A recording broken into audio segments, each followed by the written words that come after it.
Welcome to the Reseller Island podcast. My name is Jake. I go by Jride Flips, and today my beautiful co-host is my wife, Brynlee. This is Brynlee. You guys have seen her a tiny bit on the channel, maybe just like 2 or 3 times. I talk about her often, and then we also have Scout. Scout wants to be introduced to the podcast as well. Hopefully she doesn't whine too much while we're recording this, but yeah. Welcome to the Reseller Island. We have me and my wife and our dog on the island today. We reached out to you guys on Facebook and YouTube to ask some questions for us that we will be answering on the podcast. And then we just wanted to talk a little bit about the importance of having support from your spouse doing this business and how you can obtain that. We also want to talk about her new role in the business since we moved here from St. George. We're now in Syracuse, Layton area of Utah. And yeah, we're just super excited to jump in. So we're gonna first start off with just a question from YouTube, and that was, how did we start reselling? So I'm gonna go all the way back, because I've told you guys on a couple different occasions how I got started through Gary Vee and whatever. But when my wife and I first met, I was actually just what's called a lazy Henry. Oh, don't say that. You were not. So Henry in the financial world is high earner, not rich yet. So what I was doing was I would go to different states, Columbus, Ohio, and I would sell pest control. And I would get paid about anywhere from $300 to $500 per sale. And I would average about 7 or 8 sales per day. So I was making thousands and thousands of dollars per day. And I would do that for about 80 days straight. And then I would come home and I would do nothing. And it was the worst 80 days of my life. So the first time I met my wife, it was after my 4th year of summer sales. I actually stayed out for about 95 days. And I would take Sundays off. And made some really good money. I came home, I got into rental with some friends, and I just did nothing. So I didn't get a job because I'd made so much money from the summer. No, you had a job for like 2 months, remember, at the call place? Right after. With Wade? Yeah, with Wade. That was like 10 days, maybe. Oh, I thought it was like 2 months. Yeah, no, it was just like 10 days because I had enough money and I didn't have any like real responsibilities. I wasn't super interested in finance and stuff like that yet. No one had ever taught me about money. So I would just make a ton of it and then spend all of it and go back out again. Make a ton of it, spend all of it, go back out again. So when my wife met me, I was just in a rental house with 2 other friends.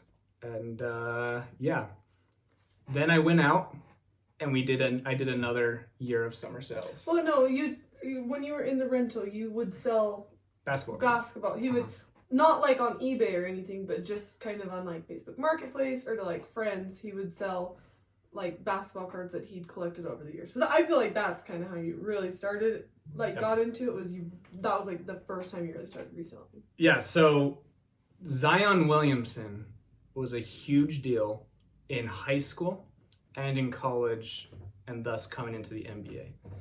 And people realized, hey, this might be one of the best players of all time, which was just a lot of hype and speculation because he hasn't proved to be anywhere close to that yet. He's always injured and does some off-court stuff that people don't like, but he was projected to be really good, and he is really good. He just is always injured and doesn't play a lot. Also, Ja Morant ended up beating expectations and being a really, really, really good player as well. So a ton of people started buying basketball cards and reselling them because of this hype around Zion Williamson and Ja Morant. So I think this was 2020? Yeah, 2020, 2021-ish. Yeah. So in 2019, you could go to Walmart and buy a box of basketball cards for $20. And then all of a sudden, one day, all of the basketball cards were just wiped out because of Zion and Ja. And so now you had to get these like AI trackers and all of this different software that would alert you, hey, they just barely dropped off a ton of cards at Target or Walmart. Then people would go buy those boxes for $20. And the Mosaic basketball cards from Panini were selling, those $20 boxes were selling for $200 a box. It was wild. And then people were buying individual Zion rookie cards for a few $dozen, hoping that one day they would be worth a couple hundred. And a ton of them were worth a couple hundred during that time. But yeah, so this is a little bit tangent-y, but what I was doing was I would sell really hard during the summer in Columbus, and then I would come home and I would just buy basketball cards and I would flip them on Facebook Marketplace, not even on eBay. So I would just buy them I would find them from Target and Walmart from time to time for $20 to $30 a box, and then I would flip them there in St. George for $75 to $150 per box, depending on the actual cards. But yeah, so that's what I was doing. Then the next summer came, her and I were dating seriously. And then I realized, I'm going to ask this girl to marry me soon. So I'm going to work really hard this summer. And so we did a long distance relationship for like 3 months. Yeah. She loved it. I hate long distance. So I went back out to Columbus to sell some pest control one last time. And I did really well. And I was planning on staying out for 110 days to really make enough money to give us a great financial future. And then after day 67, I hit a pretty large goal, and I said, "Sweet, I'm out." And then so then I came home. Coming home, I started. Oh my gosh! Okay, we're gonna do that. Can I see this? Thanks. I'm so sorry. So coming home from that summer, I came home and I'm like, "Sweet, I'm gonna be a married man soon." So I didn't want to take my wife and future kids to a different state for a couple months a year and then come back home and then do it again the next year. I contemplated opening my own branch with that company in Ohio. We were looking at Toledo, but then I just decided not to, and I came home and I started my own pest control company. And Brynlee was involved, just knew about that and was involved in that from the start. But I came home, I started that pest control company, and then literally Well, you started it during the worst time to sell pest control. Yeah, I started it in late August. So I just immediately started knocking doors. We got a ton of customers, a ton of business, enough to employ a couple technicians and stuff, and things were rolling. But then one day I just came home and I was falling asleep to YouTube. I was just watching basketball card videos at that time. And then Gary V's trash talking just for some reason got put into my feed. We're back. You guys didn't even know where we were going. We just talked with our dog for a minute. Give her a little pep talk. Welcome to the island, Scout. So I started watching that Gary V video about the trash talking, and he was flipping mugs. I'm like, hey, I want to do that. So it was December of 2021 when I watched that video for the first time, and I'm like, sweet. So I went to a thrift store that day and I actually found a Christmas mug, and that was the first thing I ever sold it for $13 plus shipping, and I shipped it in a padded flat envelope, and it arrived broken. My very first sale ever. Yep. I remember that. So that's how we started reselling. And then I would go to work every day for pest control, trying to get new accounts and clients. And then I was servicing a few of the jobs. My brother-in-law was servicing a few of the jobs. And then I coached rugby for a high school team. And so I had a few of those guys do jobs here. Oh yeah, and then my friend Ben. So shout out Ben, we love Ben. Shout out Ben Walter, what a guy. So that was actually probably one of the funnest periods of the business, because I had the pest control company and I had the eBay business. And the eBay business, I was super into it. I was watching Daily Refinement and Harry Tornado and Kevin Commonwealth Picker like every single day. Osborne to Thrift, just learning a ton about it. And I was just building that on the side. And it started to get to a point where we were making thousands and thousands of dollars a month. And at that time, I was renting with my two friends, and our townhouse was $1,850, and I had the master bedroom, so I paid an extra $50. So I was $650, and then the other two were $600. Mm-hmm. And Ben was already working for me with pest control, and I was just paying him an hourly rate for the jobs. And then I came to him one day and I said, hey, do you want to help me out with this eBay thing? What I'll do is I'll just pay you a salary for the pest control and eBay, and I will also pay your rent portion for you. And so then did you know that? Yeah, I knew that. Oh, okay, yeah. Yeah, you talked to me about that. Yeah, so I was paying his portion of the rent and then paying him a salary to just work for me 40 hours a week, splitting his time between eBay and pest control. And it just kept growing and growing and growing, and then eventually I started to sell off my company, my pest control company, in big chunks to different pest control companies in Utah. Yeah. So yeah, that's how it started. Was through I started basketball cards and Gary V, and just getting kind of burnt out and sick of dealing with pest control for 5 years.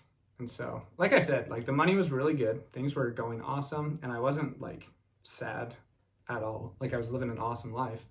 I'm just like, I just don't like working. It was just boring, I think. It was boring, and you just were just like going through the motions. Yep. But now 3 years later, I still haven't worked a day in those 3 years because I genuinely love reselling. It's been awesome. Like you haven't worked a day in those 3 years. Oh, like you don't feel like I just enjoy it. I was like, work every day for like 17 hours. Yeah, no, it's been a grind, and there's been really stressful moments. We'll talk about some of those and stuff. But yeah, I sold off my pest control company completely, and then I just like, sweet, I need to make a ton of money. And so I don't recommend people build this business the way that we did. No, it's not the smartest way we built it. Luckily, I genuinely love to work. I love building, and I love doing all that stuff. Luckily, I was playing soccer. Yep, and that's what I was gonna say. So hop into that for a second. Well, cause it was right after we got married that we really started. Like he was like full force. Like, I'm gonna do this eBay thing, and we had talked about it. Like, okay, we're gonna phase out the pest control, because at the time we were making more money through pest control. Yeah. And so we had talked, like, we're gonna phase out. There's a lot of money in pest control, guys. There is. There's a lot. But we had talked and we said, okay, we're gonna phase out pest control and we're gonna start to focus more on eBay. But I think we just grew like too fast, too soon, or I don't even know. But anyways, he was working like 15 hours a day. Like, I feel like you were just working all day, every day. Yeah. And luckily at the same time, I was playing college soccer, and so and going to school, and at the time I had a part-time job. And so like people always ask us, like, oh, how was the first 2 years of marriage? And I'm always like, oh, well, we didn't see each other because I was away on travel trips or at practice or at school, and he was working all the time. So, yeah, she was just like in Chicago or South Dakota or Texas. Well, the way our travel trips were is we would leave on Wednesday, we would stay in the state and play Thursday, then we had an off day Friday. We'd play Saturday night usually, so then we would come home Sunday, but then some games we would play on Sunday, so we'd come home Monday. Yeah. So like, and in our conference, for some reason we travel a ton. Yeah, I felt like the first 2 years we traveled a ton. We only had like a couple home games, so I was just gone all the time, which sucked because obviously like we didn't get to spend a lot of time together. But he also was able to work as much as he did, and it wasn't necessarily a problem. Just because I feel like if I was home more, it would have been a problem. Yeah, and I just loved what I was doing, and I had really ambitious goals, and now we live really incredibly awesome, financially set lifestyles, and it's awesome. But yeah, I don't recommend people work. I was working, I don't know, I would get up at 7 and try to list 10 items, and then be at the thrift store at 9.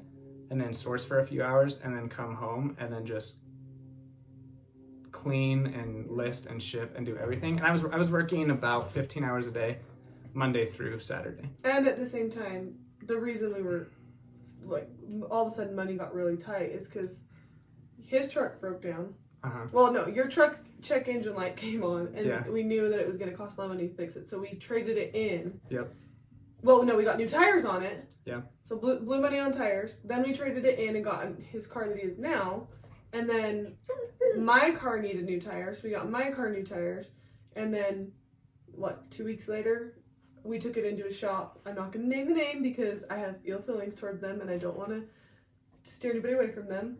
But the place we took it into scammed us and wouldn't give us back a working car that was fully functioning when we took it in. So we bought a new car from them. So all of a sudden we went from 0 debt to what, $60,000 in debt? Yeah, so stay tuned for Jride Flips finance channel because we have 0 debt today, which is awesome. And I'll tell you guys how we did that. But yeah, when we first got married, dude, this was wild. This will put some hair on your chest. Rent was double. Yeah, so when we got married, I still had 2 months on my lease and I couldn't get out of it. And they would have charged me like $7,500 to break it. So I'm like, okay, well, I'll just pay rent 2 more times. And my other 2 roommates had already moved out. And I was making a ton of money from my businesses. So like, it was like, oh yeah, I can handle $1,850 a month as a single guy. It's cool. So I wasn't like bleeding or anything like that. But then all of a sudden that we decided to get married. And well, not all of a sudden. Not all of a sudden. But we thought you were gonna be able to get out of your lease because that's what they had told us. Yeah, they agreed to that, and then they backed out of it. So we had to. So I paid double rent for 3 months. So we had $1,850 at our old place, and then the place that we found was $1,650 plus utilities and stuff. So my rental payments for the first like 3 months were over $3,000 a month, which was awesome. And then when we got married, I still owed $16,000 on my truck, and then we got her a car that was $14,000. When my truck was still $16,000, we had to replace my tires, which wasn't a big deal. It was just like $1,800. We took care of that. The day after that we replaced the tires, the check engine light came on. My uncle owns a shop, and my dad is a really handy mechanic, so we were taking a look at things because it didn't like crap out and die. And we just kept like troubleshooting things. We kept trying a few things. And then we realized that a pin was about to drop down into the engine and totally destroy it. So we traded it in. So we went to a car dealership and we told them the issues, and they're like, okay, well, even in that condition, we'll still give you like $10,000 for the truck. So I was upside down on it $6,000, plus I had just put in $2,000 into tires. We trade that in, we get me a car that is like $24,000, and then we roll that $6,000 onto it. So we're $30,000 in that, plus $2,000, so we're $32,000 for the tires. That car immediately needs new tires, which cost $1,500. So now we're at $33,500. Her $14,000 car was paid down to $13,000, and then we went to that dealership and they like wrecked it. And then they're like, okay, we'll give you $6,000 for it. So we were $7,000 upside down on that. So that's $39,000, and then we got her a $24,500 car. So we'll say $25,000. So basically we were $64,000 in debt, and then that car needed tires too, so another $2,000. So $67,500 in car debt, and we just went paying double rent. And paying double rent, and we just went to work and we paid it all off, and we're debt free. So I didn't do much. I will say it was mostly you. So I was a supportive wife who was also playing college soccer and was a little bit selfish in that aspect. Yeah. No, not selfish. You worked very hard to get us out of debt. I wanted to marry a D1 athlete. Like I love the mindset that you have to have and to be that. I love the future mother that I know you're going to be because of how you grew up and your soccer We'd also stuff. talked about it quite a bit of like, I was willing to give up soccer if I needed to, but you, not that I was willing to, but like, if you would have asked me to choose you over soccer, I would have, but you are such an amazing husband and person that you knew how important it was to me that you were like, no, we've got this, we'll be fine. And which is nice of you. That's very nice. So in 18 months we paid off $67,000 in car debt. It was great. Yeah, we just worked really hard, and so yeah, I'll definitely talk about those on my finance channel. That a personal what do they call it? Personal finance channel. I'm probably gonna start that in Q1 of next year. So stay tuned for that. But yeah, so we just the first year and a half we were just working. She was in soccer, and she was also she never gives herself enough credit, but she was valedictorian for her college, and she worked part-time because she wanted to, and also so she was doing like minus travel 30 hours a week of soccer, 30 hours a week of college and studying, and then like 10 hours a week part-time because she just wanted to throw that on top for some reason. Well, I don't know. I didn't like. Yeah. We've talked about it. So she was doing 70 hours a week of productive stuff, and I was doing 70 hours a week of productive stuff. And we had a really good time. We went to Hawaii during that time. We did a ton of trips to some really cool national parks, Yellowstone, Sedona. We lived right next to Zion, so we went there all the time. We were still doing a ton of stuff. But yeah, that first year and a half, we just took care of business. And it was awesome. It was awesome. It was, yeah, no, like we had a really good time. Luckily, we both married a person that just really enjoys working and developing and stuff. So. And we trusted each other. Yeah, exactly. We were going to do what's best for each other. So yeah, so that's how we started to get into reselling. And then that whole time, I was just working hard and she was going to soccer. And then we actually didn't plan on living here right now because she was going to play one more year of soccer. But she didn't. Yeah, didn't. So I have hip problems. I found out when I think I was in 6th grade. It's called hip impingement, and there's 2 types. I was lucky enough to get both types. Sick. So when I was in my senior year, going into my senior year of high school, I got a hip surgery, where they basically go in and they shave down the bones of your hip socket and then your femur bone. Because what happens is when it rotates, it tears the ligaments and the cartilage that are in the socket and around it. So I would play, and then my mom always says that I looked like a limp deer running down the field because I just couldn't move my leg. So I got that surgery my senior year on my left side. Was hoping I could make it all the way through college without having to get my right side done. And then my end of my sophomore year, I found out I needed to get my right side done. Mm-hmm. So this was also during the first part of our marriage. Uh-huh. Luckily, I was still on my parents' insurance. Shout out mom and dad.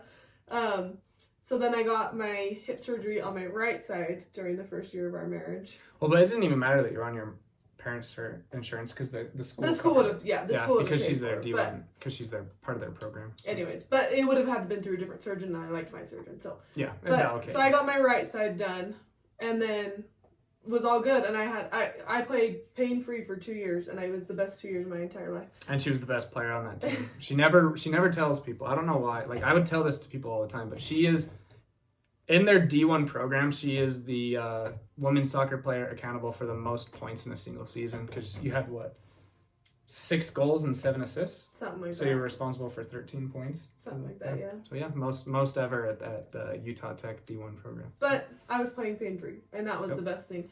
Anyway, so then this last spring, right around Easter time, I actually retore the hip that I just come back from in rehab, which it's about a 9-month recovery.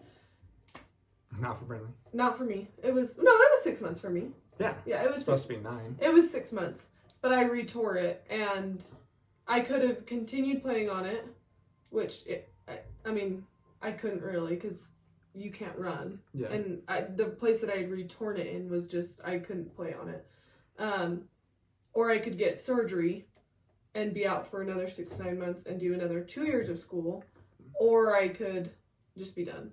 And at that point, I'd already played 4 years, so I'd finished my senior year. It was going to be my COVID year because everybody got a year for COVID. By the way, she got her bachelor's degree early. Oh, yeah. So if she would have stayed and played soccer, she would have just been taking bread making and yoga for, because they didn't offer a master's that I was interested in. If they would have, I would have considered it, but there wasn't a degree that I was interested in, and for us, it just felt like, we want a family, we want kids, and I'd already had 2, so if they went back in and did another surgery, I would have basically no cartilage left. And she married a Henry, and I'm not a Henry anymore. I'm just a he. No, it seemed like it was like everything, and like, so when it happened, my mom was down staying with us for a week. And then my parents and my whole family were coming down that weekend. And so the timing, like, I was like, there's no way that this is coincidence that everybody's going to come down. My team was amazing, and they let me do my last kickoff. Yep. And my mom was there during one of the hardest points of my life, which my mom's my best friend besides my husband. And your dog. And my dog. So there were just a lot of things that were telling me that we needed to be done. I needed to start taking care of my body more. So yep. Then we were done and just decided to move up north. Yeah. But because we were planning to move up north anyways, just probably closer to like this next spring. Yeah. This coming spring. But we just decided to move it up because of all that. So. And now we're here. Now we're here and we love it. Yeah, we do. We love fall. I'm a fall girl. Ask me in a couple months though, because I hate snow. And in St. George. Well, we hate snow. In St. George, there's no snow. Yeah. And here where we live, it's in Davis County, Utah. They average about... It depends on the year. They average about 30 inches of snow cold. a year. Yeah. So, like, it's a lot. Yeah. It's gonna be snowy. cold. But we're going to do lots of Christmas activities and fun stuff. Yep. And a yearly cabin trip for New Year's. So... Yeah. So yeah, that kind of leads into the next question. Then we're gonna get to her new role in our business and kind of our routines, but let's just answer another question real quick. A few different people asked about like work-life balance within this business in particular, and then so we'll just kind of share like our actual real life events of how we do work-life balance and stuff. So actually, before we hop into that, I'm going to tell you Brynlee's routine in the business, and then she will confirm or correct me. And then she will tell you guys my routine in the business, and I will confirm or correct her. Okay. So both of us get up every morning she gets up at 5 a.m. and I get up at 5:30-ish, somewhere between 5:30 and 5:45. I'm not a morning person, but I just get over it. Like, I don't think I will ever truly be a morning person, but it just comes from discipline. I know that I make more money, I have a better attitude, and I live a better life when I just get up earlier. He also married somebody who loves to get up early. And then I married the morning. Like, it's weird how much she actually likes mornings. It's kind of nuts. But yeah, so she gets up at 5, makes her breakfast and stuff, and then I get up at 5:30, and then we go to the gym together.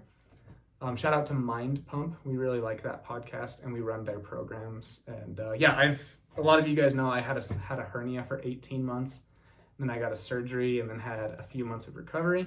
And now I'm finally back in the gym and I'm super excited about it. He's finally stronger than me on a couple of lifts after.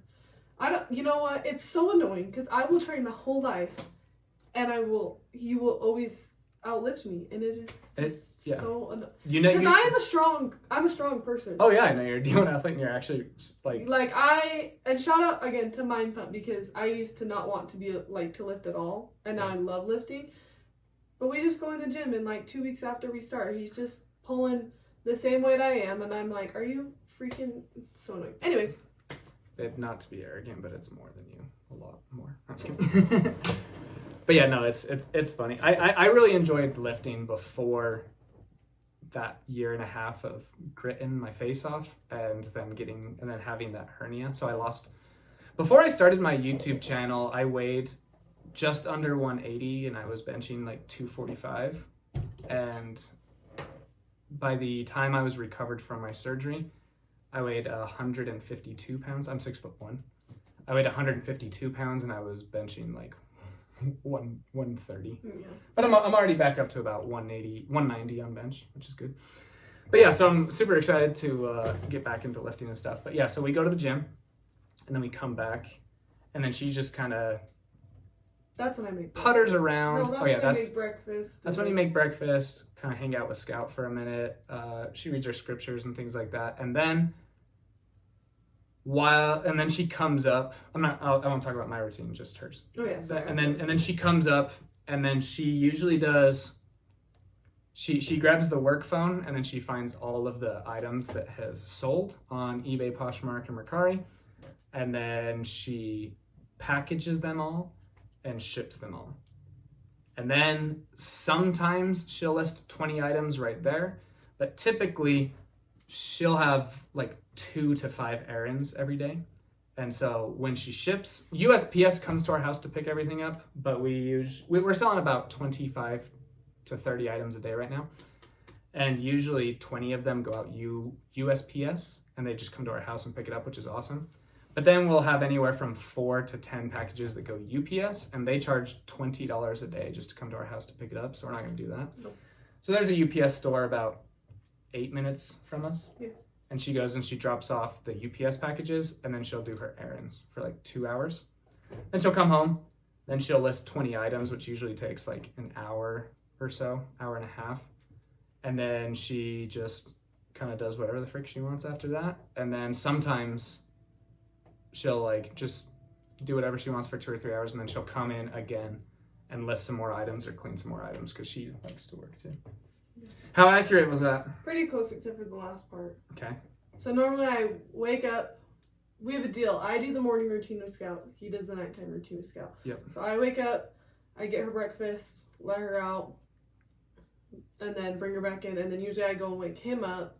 Then we get ready for the gym. We go to the gym. We come home. I make breakfast and read my scriptures and stuff like that. And then usually I'll go pull the items. And then I package all the items. And then usually I will shower, get ready for the day. And then by that point, usually the USPS ladies come. Mm-hmm. And so then because I don't like to leave the packages out on the front porch if she's coming yet, just because I just feel weird about that. Yeah. So then usually I go to UPS, run a few errands, usually just getting like stuff for dinner or whatever. And then usually I come back, I make us lunch.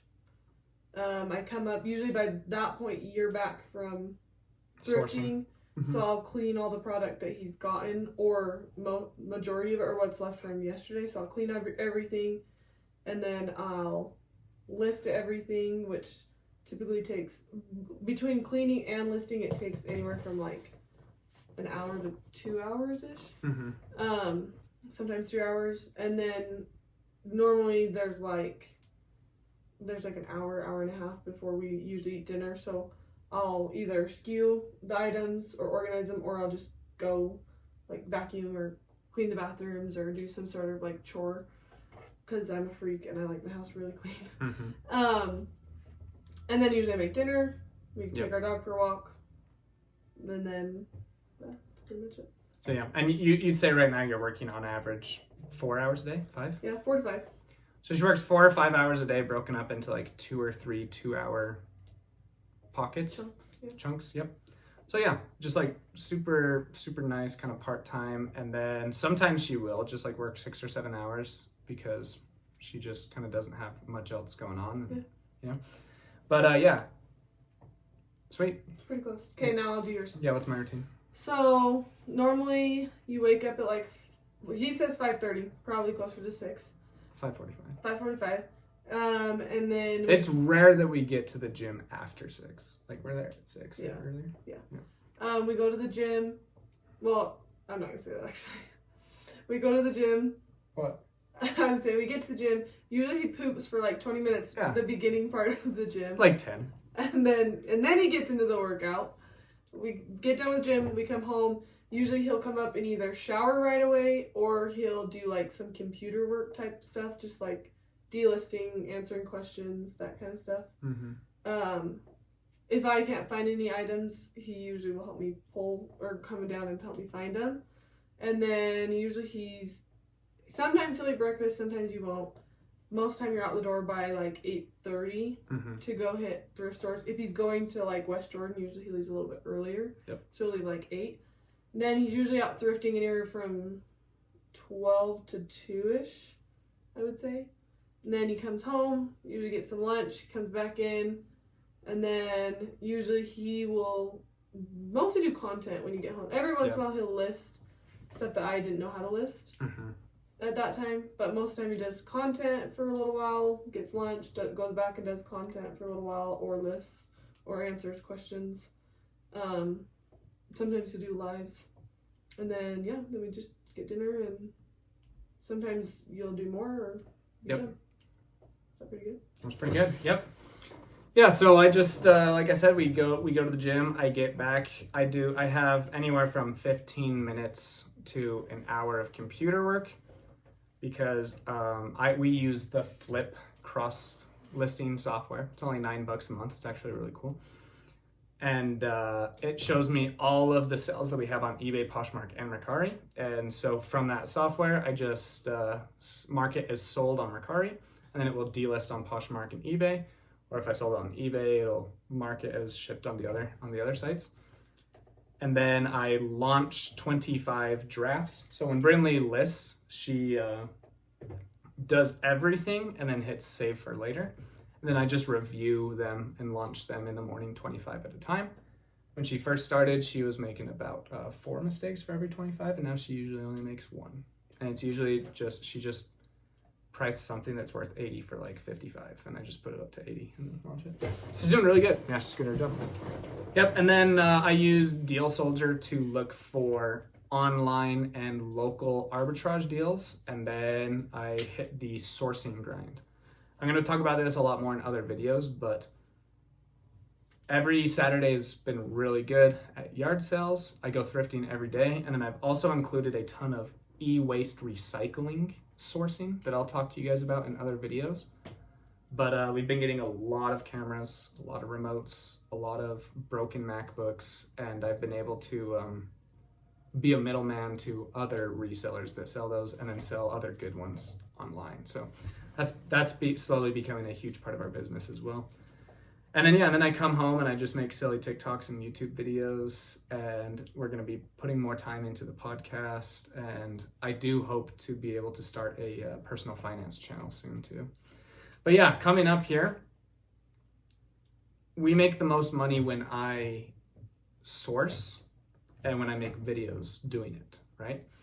So I said, honey, if you can ship and list everything, not only will we be saving money from me not having to pay an employee, because I had employees doing that in St. George. Not only will we save that money, but it will also amplify our earnings because I will have even more hours during the day to do those two things that make us even more money. And that's what's been happening. It's been going great. We were a little nervous that I wouldn't, just because I... Yeah, talk about it. So this is a content, this will be content that people really enjoy. Well, we were just very nervous at, like, when we were moving, because we talked about me working in the business, talked about me kind of stepping into this role, and mostly I was worried that, like, being a D1 athlete, having a job, going to school, I would be like almost bored and not have enough to do, and I wouldn't feel like I was contributing to like our finances at all, just because I don't have a job, which I do, but I don't, like, when people ask me like, do you have a job, I can't just be like, oh yeah, I work for like McDonald's, or like I used to be Facebook. A CNA. Like, I can't be like, oh, I'm a CNA. But it's actually been really nice to like be able to, like, I have the things that I need to get done during the day that like absolutely have to get done. But then I also have a lot more time to do the things that I've had to say no to doing for the past 4 or 5 years because of soccer. And not that I would change that, because soccer was amazing and I loved it, but there was times when it'd be like, hey, we're gonna go do this as a family, or Jake would be like, let's go do this, and I'd have to be like, oh, I can't, I have practice, or I can't, I'm gonna be gone that weekend. So it's been really nice to be like, oh yeah, okay, like, let's do it this time, we can actually go and do this. And I've been able to put more time towards things that I love. Like, I love reading, I love fitness. Harry Potter nerd. I was 1 ankle sprain away from being a Harry Potter nerd, which, shout out to my Harry Potter nerds, okay, it's just back off. I love Harry Potter.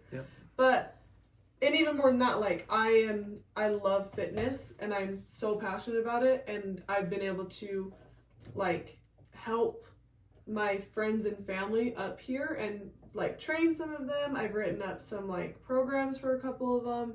I've, like, worked on nutrition with some of them. So it's been nice to, like, find my routine and have the freedom to kind of figure out who I want to be outside of soccer. Yeah.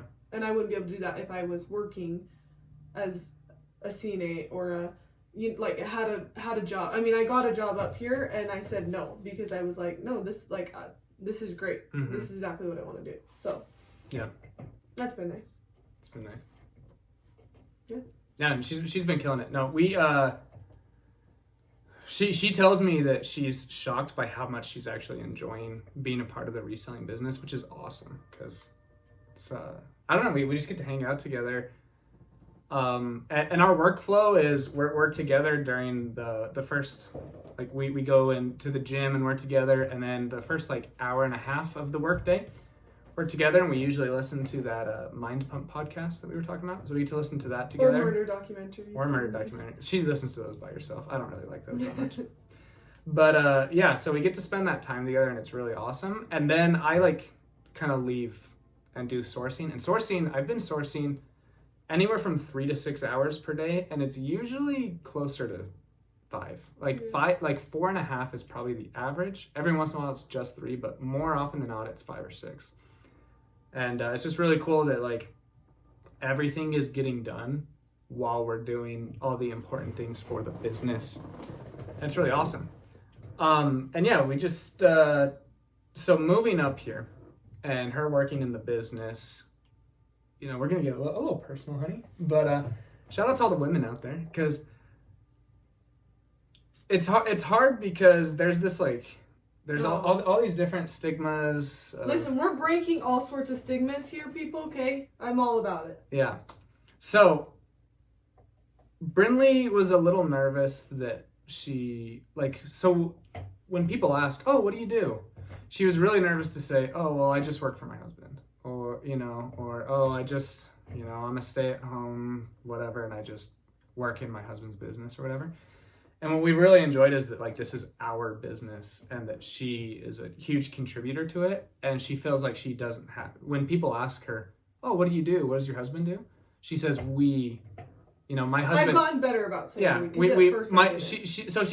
she usually says my husband has a reselling business and I work with him or in the business, which is good.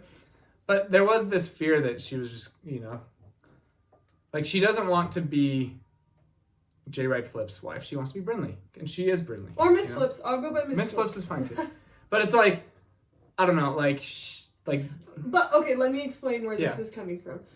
I feel like as women, it's like you have two sides of like either you're a stay-at-home mom, and stay-at-home moms are incredible, and like they don't get enough credit because being a stay-at-home mom is so hard, and like I don't have kids yet, so I can't imagine. But my mom was a stay-at-home mom, and I loved her, and it's the best thing ever, and so was his mom. Yep. Or you have to be this like career-oriented businesswoman who knows exactly what she wants to be and is making millions of dollars and never or even just a full-time income. Yeah, and never sees her kids. And I've always struggled because I'm like I don't know if I want to be a stay-at-home mom yet. I don't have kids again, so I'm like I don't know if that's something that I want to do. But I've always wanted to have something that was for me and that I could say I did, but I want to be there for when my kids grow up. So I don't want a career where I have to work a 9 to 5 and I don't get to see my kids and I have to pay a nanny. And like if we had to pay a nanny, like, okay, we're not even my job is just covering the nanny when I could just be home. Yeah. And so it's always been a fear of mine to just like I never want to be somebody who's just something. I want to be able to say, like, I'm a mom, and I can do this, and I can do that. And so I think that's where it comes from, is feeling like I've been put in, like, women have been put in a little bit of a box of, like, you can only be one or the other. You can't be both. And so, but I think eBay has helped. Like, working for you is helpful. There's this weird dynamic where women feel like they have to say, oh, I'm just a stay-at-home mom. Yeah. When it's not just. That's amazing, and that's everything. And then it's like the ones that... It's almost become something to, like, I absolutely do not want to be just a stay-at-home mom, so instead I'm going to be a career woman who never sees her kids. Exactly, and I think that you can have a happy middle ground where you can be who you want to be and still be a great mom and see your kids, but also help provide a little bit of an income, and I've been fortunate that my husband has provided an avenue for that to be possible for me.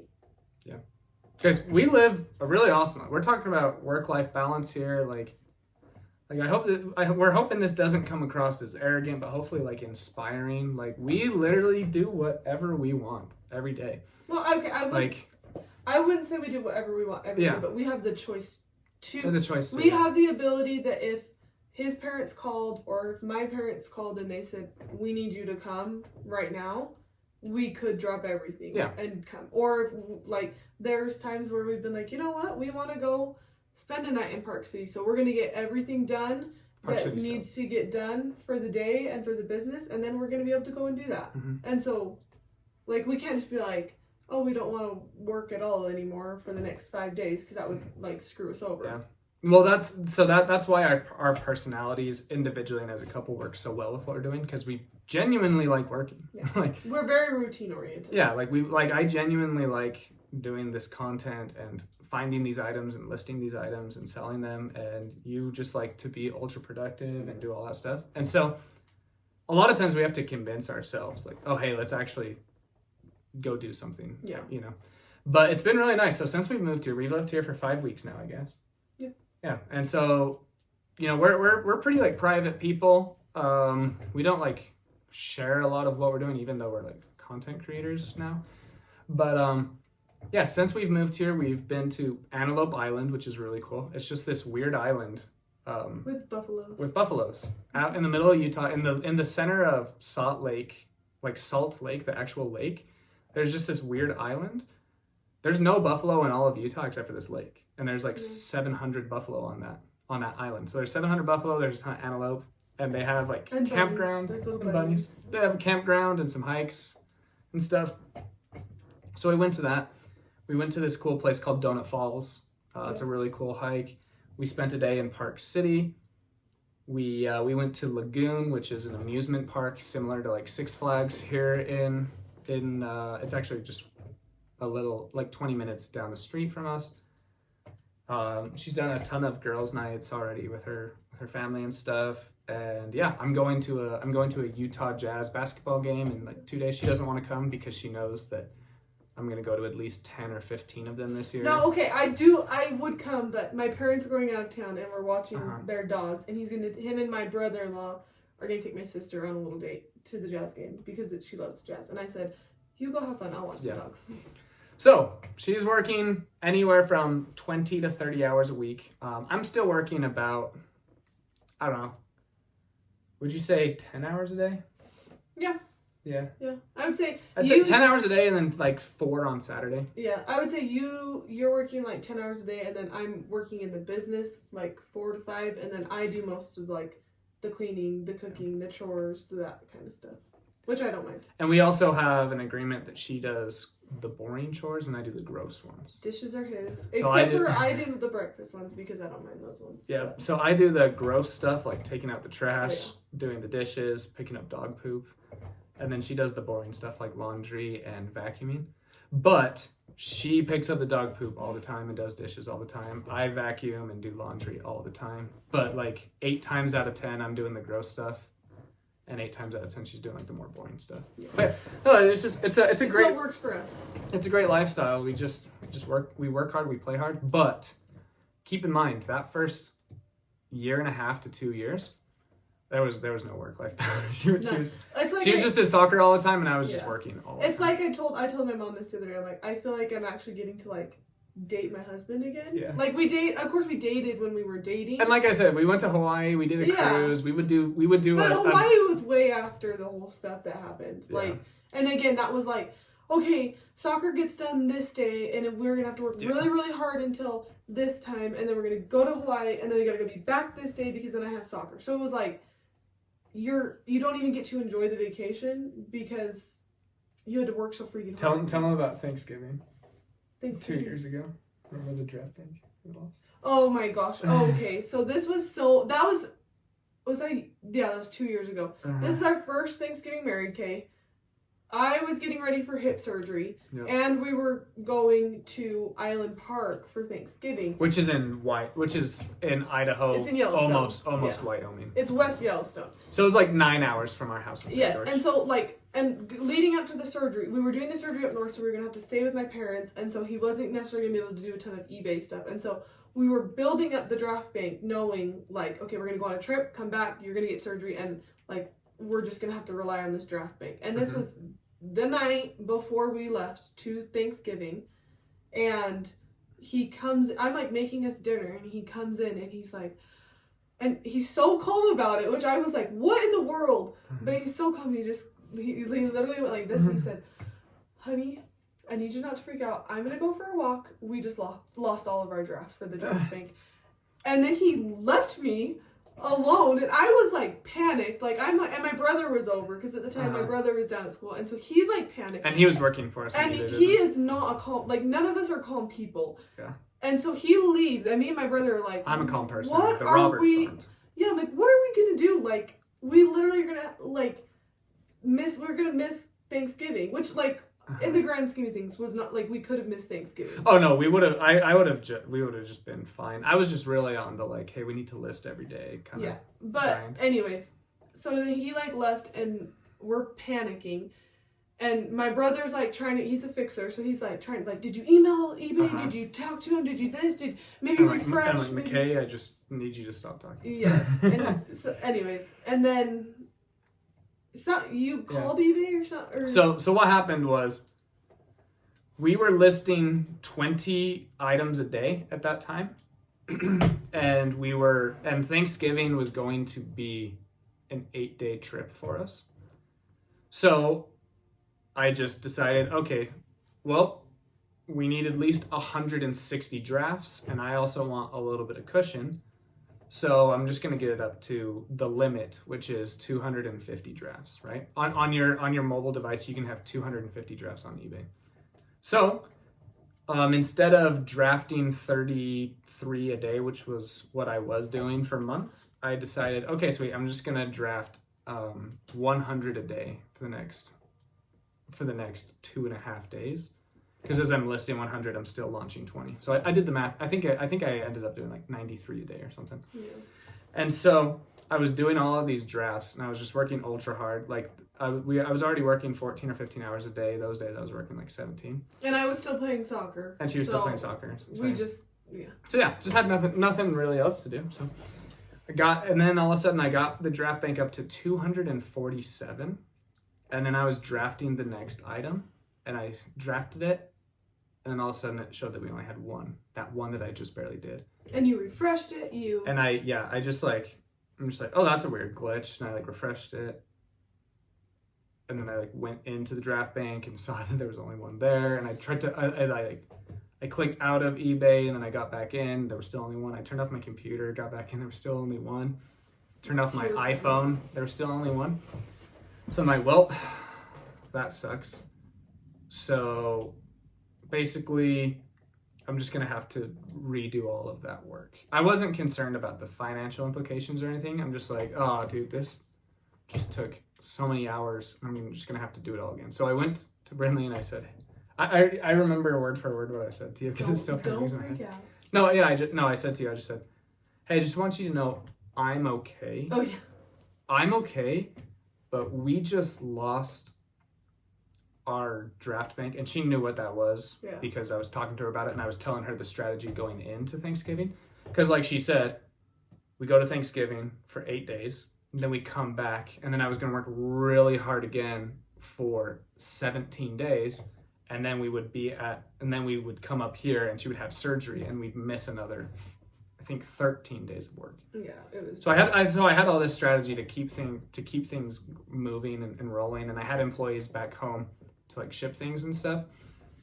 But yeah, we lost that draft bank, and I just said, I just want you to know, I'm okay. We lost the draft bank, and I think it's gone forever, and I just need to go take a walk outside and what's it called? Not realize this, but just consume something like that. You guys know what I'm talking about. So yeah, so then I just went on a little walk into a gully and just like kind of. I was just like really quiet the whole time. Just like, well, this sucks. And then I came home, and I'm like, okay, sweet. I'll just start listing again in the morning. I called eBay a few times, and they said, yeah, I'm really sorry. We can't see any of the drafts or even any of the photos or anything. So, sorry. But then I woke up the next day, and right before we left, because we left at like 7 a.m., I just logged onto my computer, and boom, there were 248 drafts. So what I did was I launched 50 of them because I thought, okay, well, there was just like too much data in the system. It was too close to that 250 limit. So I brought it down to 200, and then we've never had a problem after that. And I never let my draft bank get over 230 anymore. So But yeah, that sucked. It was not fun. That was stupid. And that was before I started the YouTube channel and stuff. I started the YouTube channel 6 months after that, I think. Yeah, that was not fun. That was. But yeah, so yeah, our that's kind of like our routine and our work-life balance. She's working about 20 to 30 hours a week. I'm working about 55.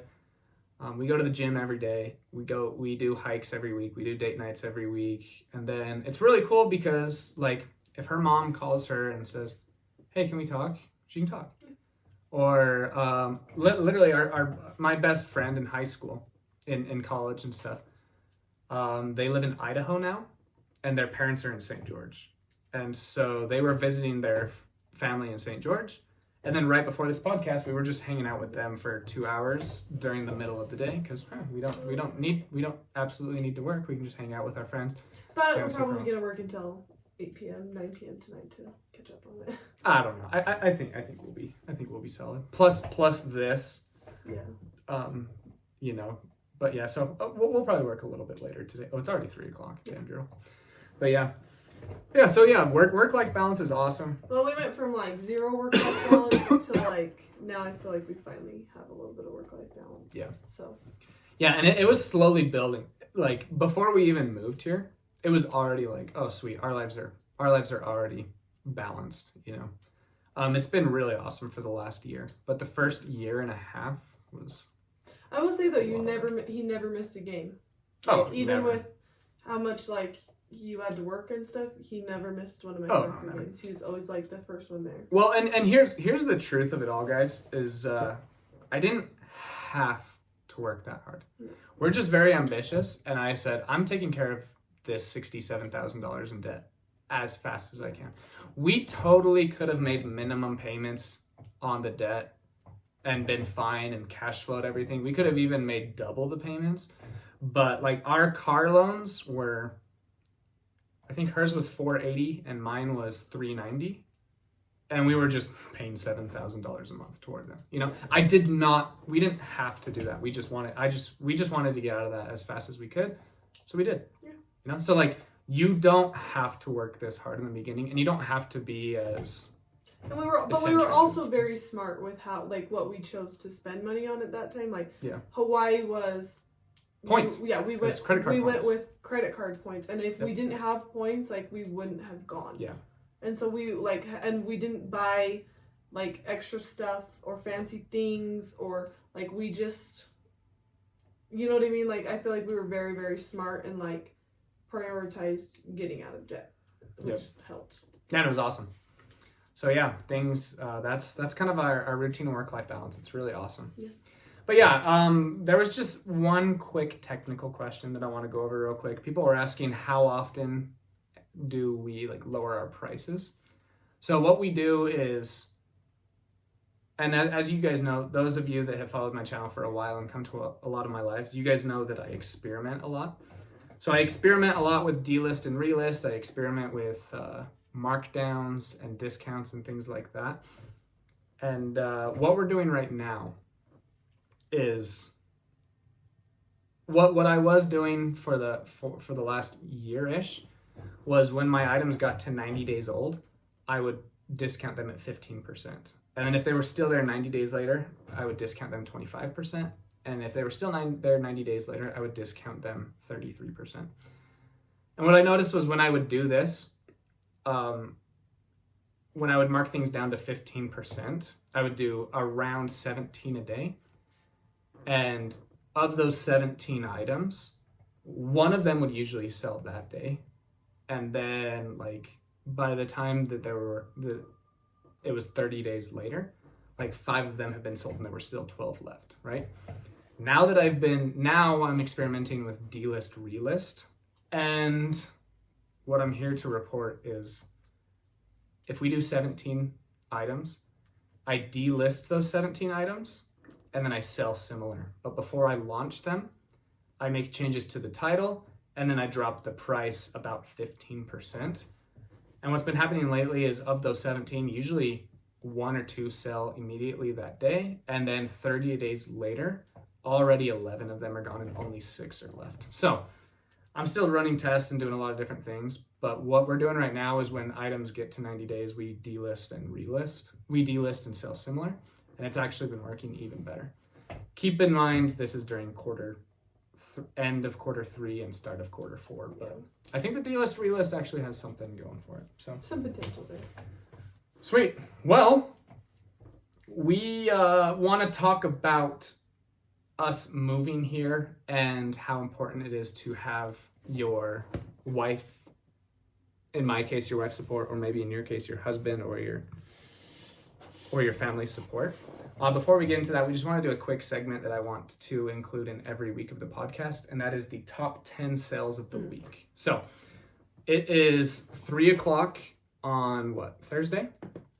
And I just filtered to the last 7 days of sales. And we just want to talk about our top 10 sales, how we got them, any funny stories around them, and all that good stuff. So our number 1 sale of this week, oh my gosh, we sold some vintage American Optical gold-filled sunglass frames. They sold for $250 plus shipping. I got it for $1 in a literal garage sale. So it was the end of the day at 2:00, and the end of the yard sale day was 2:00, and I found this yard sale, and it was definitely a reseller, like an eBay reseller, and they just had everything in their garage, and they just said, hey, come into the garage and buy whatever you want. So I ended up getting 14 pairs of sunglasses, 5 CDs, and then 1 DVD VCR combo player. And they just said $1 each on everything, and then $5 for the DVD VCR combo player. So I got those for $1, and they sold immediately to a veteran, a retired veteran. He reached out. I had him listed for $300, and they said, "Hey, will you take $250?" I said, "Yeah, of course." Absolutely. So yeah, there's that. Then the next one, you want to read the next one, honey? It's a 2012-2013 Toyota Camry radio display receiver. So just, I'm assuming the thing for your car. Stereo, yep. The stereo, yeah. Mm-hmm. Do you remember anything about that? Yeah, it sucked to shit. Uh-huh. That's all I remember. So that sold for $200 plus shipping. I got that at a thrift store for $8, and that sold the week I listed it as well. Next up is Brynlee's favorite sale of the week. No. We sold a 13-inch Sony TV, the vintage cube TVs that people play video games on. And I literally said to him, because I went down and I grabbed it, and it was freaking heavy, and the box that, we had no boxes, and I said, I'm so glad we just sold this, don't ever pick this up again. And he literally, that day, comes home with this. That day. A Toshiba one. Day. Which is fine, because it makes us money, but I was like, we just got rid of it. Why are we getting another one? So, I want you guys to sit down for this, because this sold for $438. No, it didn't. It did. Wait, what? Because it went international. Oh. So, it sold for $100. It says 182 right Yeah, it sold for $150 plus shipping. So, it ended up being about $180. But then it went to Germany, and someone paid an additional I didn't know that. $215 for the shipping, which is just wild. Yeah. So yeah, but yeah, we got that also at where did I get that one? Savers. No. Oh, I got that one at an estate sale in a basement. Yep. On a Monday? No, on a Saturday. It sold on a Monday. I thought you were that one. Oh, no, that one we got at a thrift store. Okay. But yeah, no, the one that we sold, I got it just in a dusty basement, along with a ton of other really good stuff. I got a ton of he was a Motley Crue, Metallica fan. So I got a ton of good CDs and a lot of electronics, and that was the big one. The next one, we got an Audio Alchemy digital decoding engine. Not even sure what that is, but it sold for $100. I got that one at an estate sale right before leaving St. George. So that one took about a month and a half to sell. Got that on the last day of a sale. They had it priced for $40. And I said, hey, does $7 work? Yeah. And they said, yeah, we'll do 10. I'm like, okay, sweet. And I listed it. And I'm always proud of myself when something I listed sold. Yep. The next one's a Sony camcorder. just like a little handheld camcorder, and it sold for about $100. Yep. So $96 with taxes and fees and everything. So it sold for $70 plus shipping. And it was super easy, just in the box. That one I got for $5 at a thrift store up here. Took 2 weeks to sell. Next up, we have a Nikon Coolpix S300. That sold for $70 plus shipping. That one sold in under 2 weeks as well. I got that one at a yard sale a couple weeks ago. It was at a yard sale that I got close to nothing. I bought these. The only thing that I got from that sale were these CD boxes. They're just really easy to ship CDs in, which is awesome. It said 10 cents each. There were like 120 of them, and she just gave me the whole box for $5. And she didn't have anything else. And then as I was leaving, I said, hey, do you guys have any like cameras or remote controls or anything small like that? She's like, oh yeah, I do. And she went and she got 2 Coolpix cameras for me for $5 each. So that was dope. So that was 1, 2, 3, 4, 5, 6, 4 more quick ones. Next one was a pet safe wireless receiver without the collar, and it sold for $67. Nice. Yep, also got that one at a yard sale for 50 cents. It's just the actual shocking component of the collar. And yeah, that one sold in just 2 weeks. Man, these are all really fast. When you guys look for items that have good ASP, they usually have a fast sell-through rate. And that's what you guys are seeing here. All 7 of these items, the longest one that took to sell was like 28 days. Then we sold some On Cloud running shoes. I got these for $10 at this last weekend's yard sales, and they sold for $50 the day I listed them. Next is the Hitachi Cup Chimomatic food steamer. Just a rice cooker. Yep. And it sucks to ship.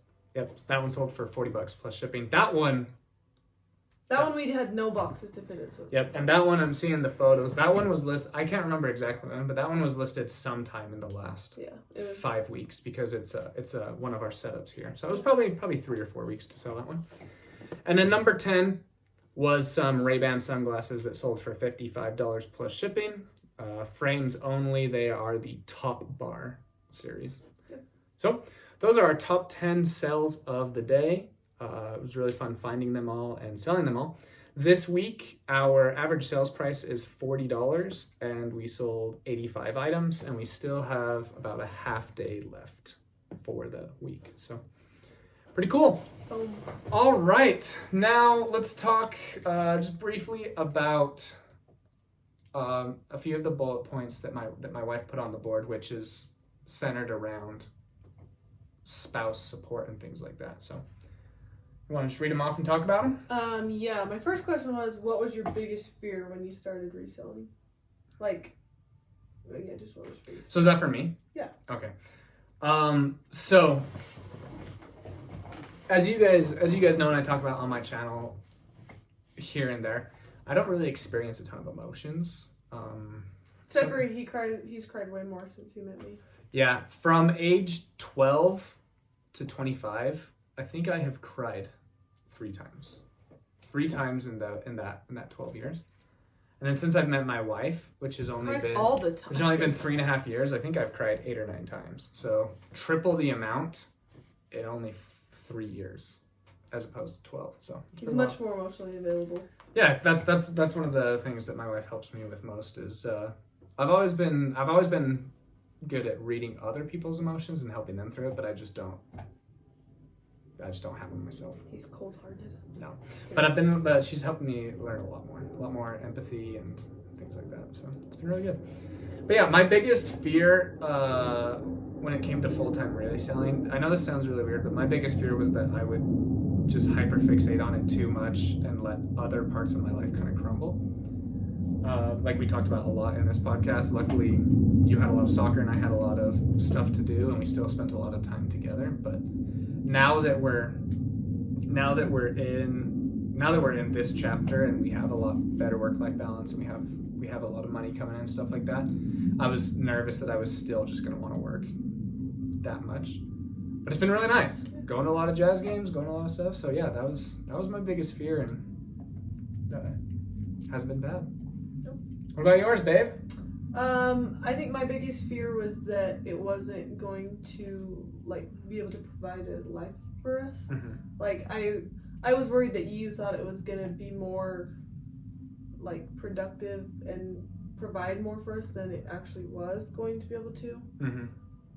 But it's proved me wrong. Yeah, but it turns out you're making more money than we thought. And you're really, really good at this job, so that helps too. Okay, my next question is, what is the best way that a spouse can support a full-time eBay reseller? So why don't you? Oh wait, what is the best way a spouse can support a full-time reseller? Like how can like me as a spouse help like support you? I think you need a good balance of checking in, but also trust. A lot of you guys talk to me about this particular topic, and you say there isn't trust from your spouse, or they don't believe in you, and things like that. And one of the main reasons why is because it's hard to accurately tell your spouse how much money you're gonna make, because sales can be very volatile and things. Well, and not only that, but with like sales are very up and down sometimes, and you have to spend money to make money. So it's like, even though you might be selling a ton, like I remember the first couple times you came to me and you're like, hey, we made this much money. I was like, sweet, because I thought we were making all the money. And then one day you're like, do you know how much I spent at thrift stores? And I was like, yeah. What are you talking about? You're like, I spent $100 this morning just at one thrift store, and I went to 4. And I was like, wait, how are we making money? Yeah. And so then it took you like sitting down and actually breaking it down for me, because like right when you told me, I was like, oh no, we're giving this up. Like, that's absolutely not. No, I remember that day because I said, sweet babe, we just spent $138 at the thrift store today, and we should make about $2,000 from it. That's an amazing day. And you're like, you spent $138? Like, yeah, how much do you think? And I thought you were spending like $5. I'm like, how much do you think I usually spend at thrift stores? And you're like, I don't know, like $5 or $6. I'm like, that's like how much each item costs. And I usually buy like 5 to 15. But anyway, sorry. No, she's like, she's good with numbers, but just never. I'm not. She's not the best. I'm really good at calculus, but it's not applicable at all in the real world. But it's just like you never like. Sometimes you just don't like actually think about the actual numbers, and it's like, oh wow. Yeah. So and like she was saying, sometimes sales are down, but you keep investing money into the business even when sales are slow, because you got to keep that inventory and thing going up. But yeah, so what I was getting to was this. So it's hard to predict that income, and this is why I stress sell-through rate so much, because you can pretty accurately predict sell-through rate. There's always different factors, but especially with used condition items, you can pretty accurately predict the sell-through rate of that item if your items are priced correctly and you have good business policies. And then you can tell your spouse, listen, we have a store sell-through rate of 50% every 90 days. We are selling, let's say, 900 items every 90 days. And if you divide that by 90, then that means we're selling 10 items per day. Okay? I can tell you that we sell 10 items a day. Sometimes it's 8, sometimes it's 16, sometimes it's 4, but over a 30-day period, it's almost always 10. This is just an example. This isn't our numbers. And then if you know your average sales price, which this week for us it was $39.45, and if you know your cost of goods and everything, then you can say, so every time that we make a sell, we make $24 or $18. So let's say your average profit is $20 and you get 10 sales per day. You can tell your spouse, we make $200 a day in sales, and that's profit, right? Now, some days you're going to go out and spend $400 on inventory, but it all boils down. We've been getting a ton of offers during this live, so excited to see what we get. But as you're spending that money and stuff, that's I'm getting off into a little bit of a tangent here, but that's also why it's important to also get to a good place in your business and then stop growth for a minute and let the funds and the money catch up, so you don't go out and spend $400 every single day. But you're like, okay, sweet. We've been maintaining 3,000 active items since we've lived here. We actually are selling more items per day than we're listing right now, which is awesome.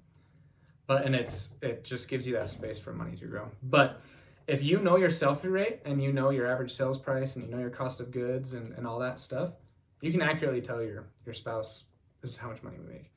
But anyway, back to your question, what's the best way you can support a full-time reseller? As a spouse, it's to ask questions and understand what's going on about the business, but to not ask them in a way in disbelief, like, are you actually working? Are you actually making enough money? Because that's a lot what people struggle with, is their spouse will say, how much did you actually work today? Because that's another big thing too with resellers, is we're our own bosses. So if you only want to work a few hours a day, you can do that, but you're not going to make a ton of money. Yeah. So the best way to support is to get consistent updates about the business and ask questions, but not in that negative context. I think too, just if you don't feel like they are working, like, not to call anybody out, but I think there's a lot of you out there. Get to work.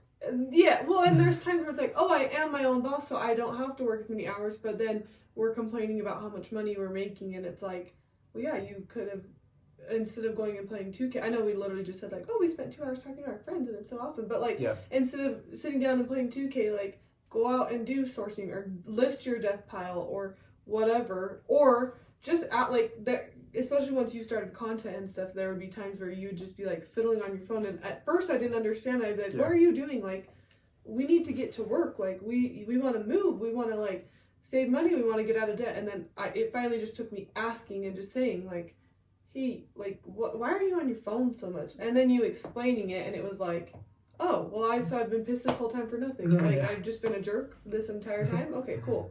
Yep. So I think just, like you said, talking, but also, like, you were always really good about, like, yes, you're your own boss, but you wanted to work hard to provide for us, and you didn't just, like, all of a sudden be like, this is making us no money, so we're just gonna do this full time. Like, you should, like, you almost had to, like, prove to me, like, I was always supportive of it, and I was always like, yeah, like, if we want to do this, let's do this, but let's make sure we're gonna make money from this. And so it took you kind of, like, proving to me time and time again, like, hey, we're making money for me to finally be like, okay, yeah, like, you showed me, let's do this. So here's where I get, like, a little less emotion. You guys can hear that playing in the background. We live right next to an Air Force base. So, but this is where I get a little, like, where I do need to improve my empathy a little bit, but a lot of you guys out there aren't making a ton of money and aren't putting in a ton of hours, and you're getting up late, and you let important things that take you off of work just take too much of your time. Now, if you're working and you have kids, you got to take care of your kids, and you got to take care of your relationships and stuff. But a lot of times, like, my mom will call me on the phone, and it's just like a nice little 12-minute conversation, but we talk on the phone for 45 minutes, which is completely fine here and there. But then when you're off that 45-minute phone call, now you're just distracted, and instead of getting back to work, you open up TikTok or Instagram, and now you waste another 45 minutes on top of that. And then, all right, it's time for dinner. I'm going to go eat dinner, and then I'm going to get back to work. And then once you're done with dinner, you're like, I'm just a little bit too tired. I'm just going to work a little bit harder tomorrow. And then sometimes you don't work harder tomorrow, you know? So, well, it's like you can't expect trust. Trust is earned, not given. Yeah. So the best way to earn trust is to understand your numbers. Prove it. And tell them the numbers, and then show them the numbers too. You know, it's literally just like prove it. Yeah. But yeah, it's a fine balance. So I just want to speak from our experience. I know sometimes, like, it sounds like a little arrogant or weird or things like that, but one of the reasons, again, I hate saying things like this, but one of the reasons why my wife trusts me in this business so much is because I just can't fail. Like, I will do what it takes to succeed. I will sit down and I'll figure it out, and I'll put in the hours necessary to make it work. But if you're someone who isn't willing to do that, when sales are slow, there's going to be huge questions. Or when you're only working 15 hours a week, there are going to be huge questions. But if you're just consistently working and doing your best to be a good husband and a good father, or whatever your roles are, that trust will just be there because you're doing what you should. Well, again, you showed, like, it wasn't just like you were one day like, hey, this is making us no money, and I have no proof, and I'm only working 5 hours a day at this, but we're gonna do this full time. And I wasn't just like because sometimes people ask you questions like, oh my, or say like, oh, your wife's so supportive. Oh, I wasn't at first. Like, I'm fully willing to admit that, like, at first you came to me and I was like, eBay, really? Like, that's what we're gonna do? That's what your dream career is? Like, and not that I didn't believe in you, it was just, I was like, really? You know? And then after you, like, showed me and proved to me, and I saw you working hard, and I was like, okay, like... And then I sold those Chanel sunglasses for almost $2,000, and I'm like, okay. No, it was more like, I saw that, like, it wasn't necessarily... Because at first the numbers weren't great, but you were working so hard that I was like, either way, like, he's gonna make this work. So you literally proved to me, like, you were gonna make it work. And that's why I trust you now. Yeah. Type of thing. Also, another huge thing that you can do if you're struggling with this relationship with your spouse or other people important in your life. When I was making enough money to replace the pest control, I still didn't just sell it off completely. I said, sweet, we are making the same amount as we were with the full-blown pest control business. I'm going to sell 1/3 of it, and we're going to keep 2/3. And then we kept doing 2/3 of the pest control business, and we kept growing in eBay. And then once we grew another huge chunk in eBay, we're already making more with eBay than we were with a fully loaded pest control business, but I'm still only going to sell 1 more third. We're going to hold on to that 1/3 as we keep building this eBay. And then once it got to that really, really healthy, like really good amount of money coming in every single month, then I said, okay, honey, I'm going to sell the rest of the pest control company. Yeah. And what I still did was, and I'm also going to start a YouTube channel that's not going to take away from the eBay business, and it's eventually going to generate another source of income. And you were ultra communicative about it. And what was really awesome is we got monetized 11 days after starting the YouTube channel, so that made things even easier. But even if the YouTube didn't get monetized, we still had the eBay business that was making considerably more than what we walked away from. But a lot of you guys are making $5,000 a month, and then you make profit $3,000 in eBay, and you're like, I love this, I'm passionate about it, I'm quitting my job. Don't expect support from your spouse if that's what you're doing. Especially if you have kids and stuff, like, coming from a place of a wife, like, if we had kids and you did that, I would be like, that's selfish of you. Like, you're gonna throw away, like, our kids having clothes and food on the table for you so you don't have to go to a 9-to-5. Like, I'll go to a freaking 9-to-5. You can stay home with them. Like, so like, you have to consider the phase of life you're in, where you're at, and what's actually realistic. I'll also tell you guys this. Your best month is not your regular month. No. Your best week is not your regular week. So I have an accountant team, and I declare to them at the beginning of the year and then every quarter how much we're projected to make for the year and then each quarter. I'll be really honest with you guys. The first month that we got monetized on TikTok was January of this year, and we made over $8,000 just from TikTok that month. And I told my accountant, sweet, we're gonna make $8,000 a month from TikTok. And we don't make $8,000 a month from TikTok. That was the best month ever. The next month, still from the momentum of January, we made like $4,000. Now we're averaging about $1,500 a month from TikTok, which is great, but it's not $8,000. And so that's not gonna. Hopefully you guys can hear us over the airplane. That's not gonna like screw anything up in the form of taxes or whatever. But it's not the projection that I gave to my accounting team. and so yeah, don't tell. So when you make your first $5,000 in a month and you want to quit your job and tell your husband or your wife, just know that you might not make $5,000 the next month, and you may never make $5,000 a month in that year again. But hopefully the next year you keep building. So you just got to keep that in mind too. That's why I always stress to have 6 months of liquid funds before you go full time. A ton of different things, but yeah, it's really important. Sweet, babe, we've been going for a while. Looks like you have one more question for me. Yep. What do you think you'd be doing if you didn't resell? So I'll answer that in 2 quick ways. The first way, what is like my dream job, I guess? Yeah. That would be to be the general manager of the Utah Jazz. So she briefly mentioned it. I like to play 2K, which is the basketball video game. And the only feature that I play on that game is you can be the general manager for a team, and you can build the roster, you can make trades and do signings. You assign how many minutes the players get per game, and you pretty much just build a team and try to win championships, right? That's what I would do that's my dream job. But honestly, I still just really like doing this. But that's my dream job. And then if I never found out about eBay, about reselling, I probably would just still be doing sales. I don't know if, and I know that I would own my own company too. I could see me doing pest control and getting that to like $1 million a year revenue, and then hiring a full-time manager, and then just doing like 10 hours a week with the pest control, and then starting another service-oriented company. That's probably what I would have done if I never found reselling. Yeah, I would agree. What about you, babe? I don't know.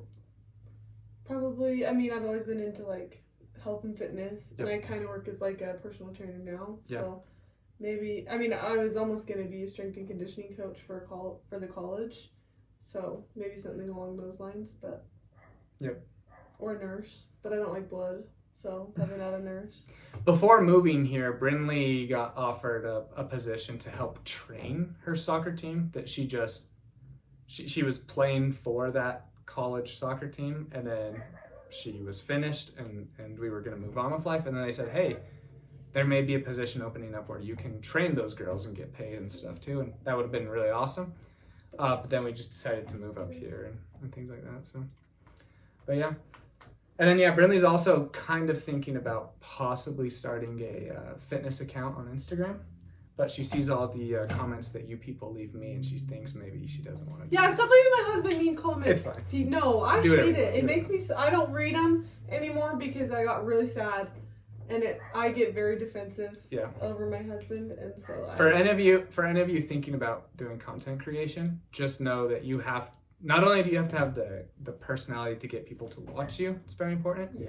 You also have to be okay with people telling you to unlife yourself. You know what I mean? Yeah. People tell me all the time that I'm just this terrible person and things like that, and it comes from people who hate resellers. It comes from other resellers who hate me. It comes from all. So stop doing that, because No, it's not fine. I don't like it, and we need to be nicer to each other as human beings. What we need to do.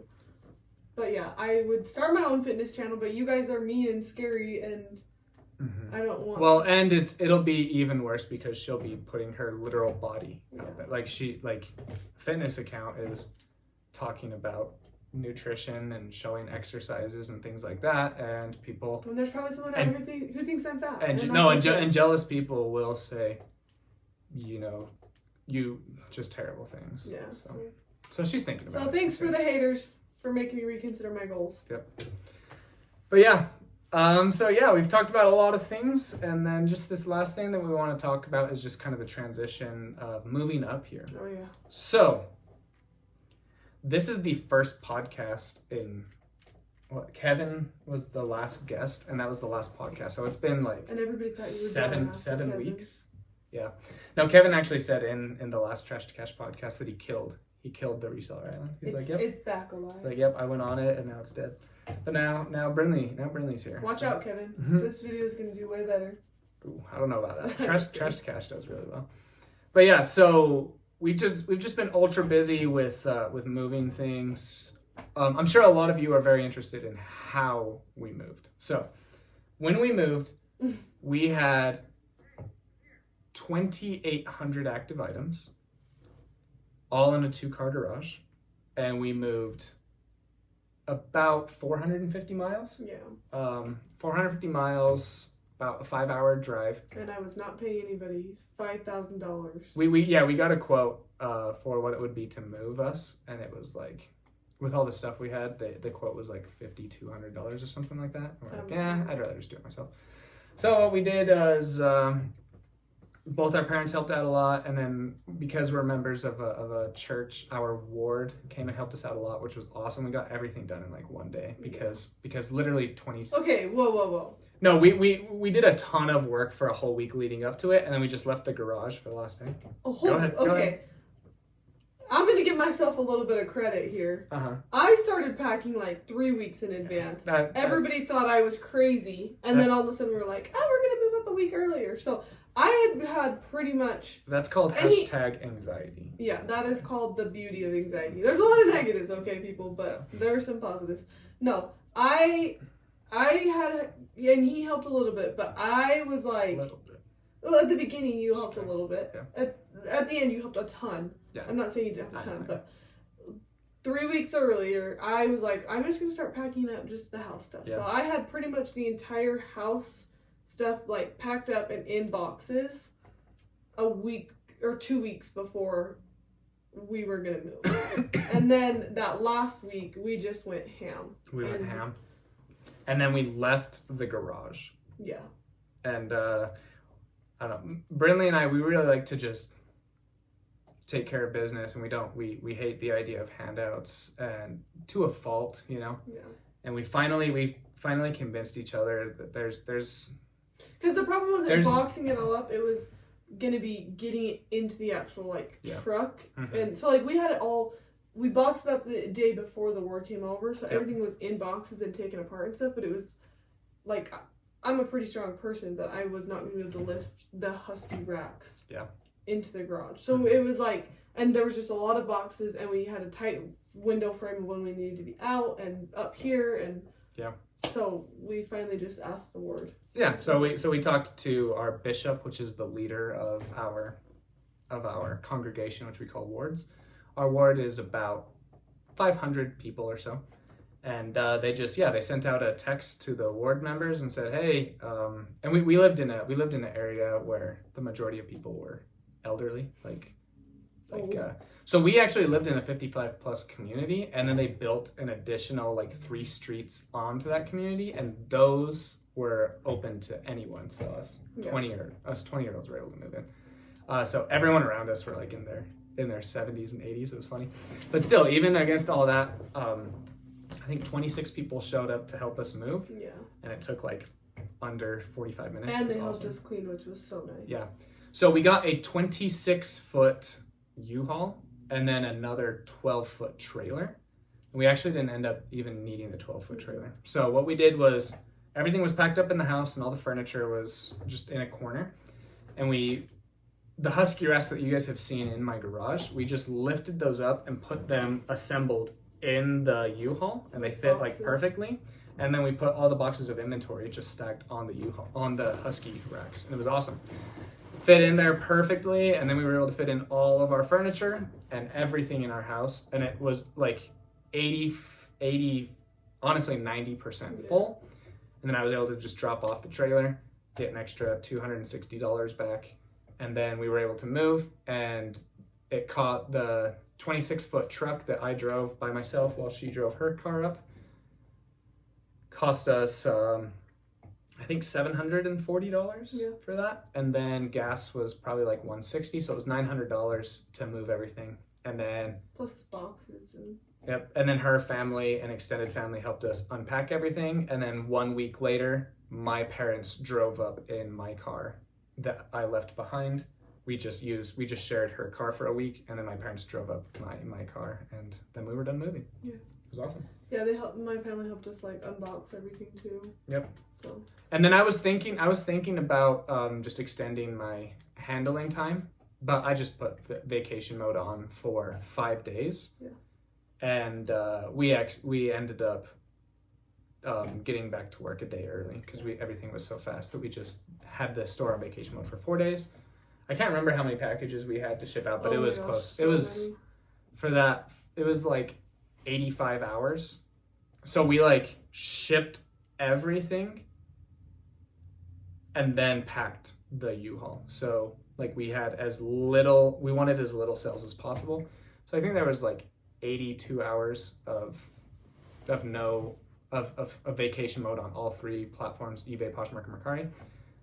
And I think all 3 of those combined during those like 80-ish hours, I think we had like 97 packages to ship out. It was so overwhelming. It was fun. It was great. Honestly, so even on vacation mode, over a sell per hour was great. Yeah, but there's no way we would have been able to do it without the ward. Yeah, no chance. And our families. So yeah, and I know there's a lot of you out there like us that don't want to accept help from other people, and it was actually kind of difficult. Like, I don't know what it is inside of me that like hates that. It's a strength, but it's also a weakness. And you got to learn when it's a weakness. But yeah, for some reason it was just really hard to ask. But then when we did, it just made our lives so much easier. So much easier, and we saved $4,000 because we didn't have to hire a company to do it for us. So that was it. But yeah, and then we've just been super busy, just getting everything. I don't know, it's awesome. I'm for the first time, like I'm already super picky for sell-through rate when it comes to items, but in St. George, I just wanted more items, so I would pick up a lot more 40% sell-through rate items. Now here, I only pick up 80% sell-through rate items or higher. Sometimes I'll pick up like a 60 or a 50. But yeah, everything we list sells right now has been selling within, like almost everything we've listed in the last 5 weeks have sold. It's been awesome. It's been nice. It's been really nice. Obviously, like that's not like completely true, but like things are selling very quickly. So we aren't growing right now. We're trying to get to 3,000, but we're only at active items right now. We are at 2,717 because we're listing 25 per day, but across all platforms we're selling more than that. So it's been really awesome. But yeah, honey, anything else you want to talk about? No. This is like a little bit longer than normal podcast. I think it was perfect amount of time. I would just say thanks to all the followers and the people who subscribe and watch, because it helps us out, and it sure does help us out. We make money from you guys watching these videos, so it's and to much the haters, please don't tell my husband to unlike themselves. That's not nice. Yeah, that's not nice. Oh, that's a loud one. Yeah. Okay. That's bye. See you guys later. Thanks.